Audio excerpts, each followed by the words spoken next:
ഇത് അപ്പോൾ ചെറുപയർ, പിന്നെ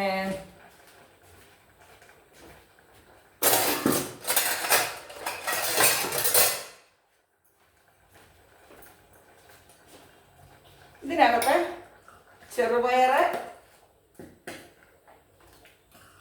ക്യാരറ്റ്, തക്കാളി, ഇഞ്ചി, പച്ചമുളക്, ഉള്ളി, വെള്ളുള്ളി, ഇത്രയും സാധനങ്ങളുണ്ട് ഇതിനകത്ത്. ഒരു സ്പെഷ്യൽ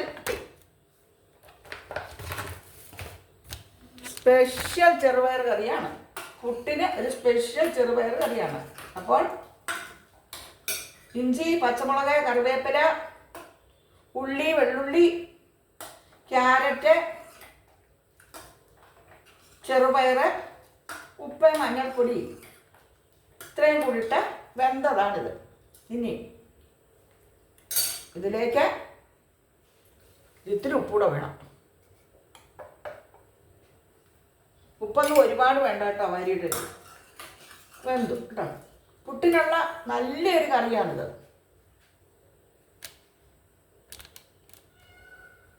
ഇനി നമുക്ക് ഇതാ മുരിങ്ങയില ഊരി കഴുകി വാരി വെച്ചിരിക്കുകയാണ്. ഇത് ഇതിലേക്ക് ഇടാം. ആദ്യമേ ഇടരുത് കേട്ടോ, ഇതൊക്കെ വെന്ത് കഴിഞ്ഞ് ഇതിലേക്ക് ഇടാവും. മുരിങ്ങയില ഒരുപാട് വെന്ത് പോയാൽ അതിൻ്റെ രുചി പോകും. ഇതിലിനി അരവൊന്നും വേണ്ട കേട്ടോ. നാളികേരം ഒന്നും ഇതിനകത്ത് ചേർന്നിട്ടില്ല, ചേർക്കൊന്നുമില്ല കേട്ടോ. ഇങ്ങോട്ട് താത്ത് വെച്ച് നോക്കട്ടെ.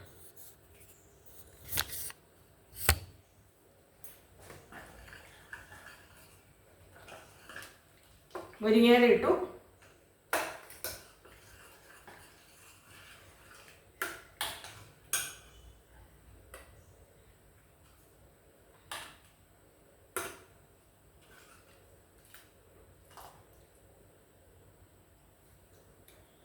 ഇല്ല കൂട്ടാനായിട്ട് നല്ലതാ.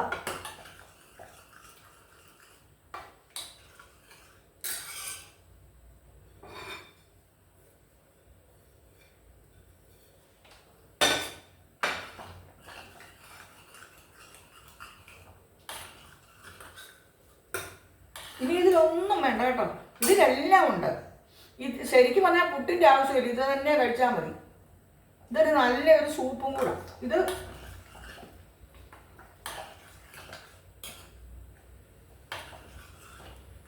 ഒരു നല്ല സൂപ്പിൻ്റെ ഗുണവും കൂടി ഇത് ചെയ്യും. എനിക്ക് സത്യം പറഞ്ഞാൽ ഇത് മതിയെന്ന് തോന്നും.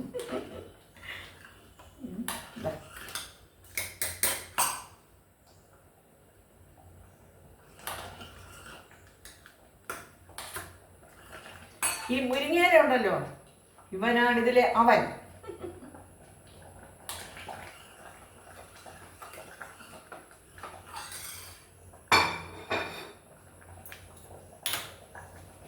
ഇനി ഇതിലേക്ക് ഇത്തിരി നെയ്യ് ഒഴിക്കാം, അല്ലെങ്കിൽ ഇത്തിരി വെളിച്ചെണ്ണ ഒഴിക്കാം.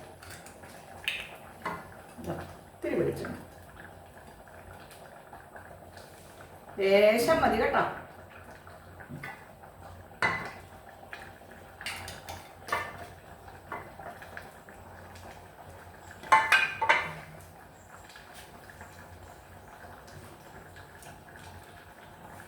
ഇതപ്പോൾ ഒരു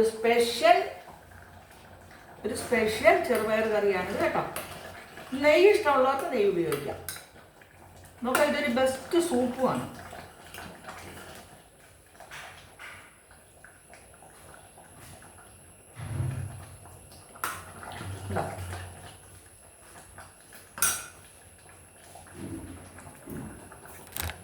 അപ്പോൾ എല്ലാവരും പുട്ടിനൊപ്പം ഇങ്ങനെ ഒരു കറി വെച്ച് കഴിക്കാൻ കൊടുക്കാൻ ശ്രമിക്കണം. ഒരു സ്പെഷ്യൽ വെറൈറ്റി ചെറുപയർ കറി.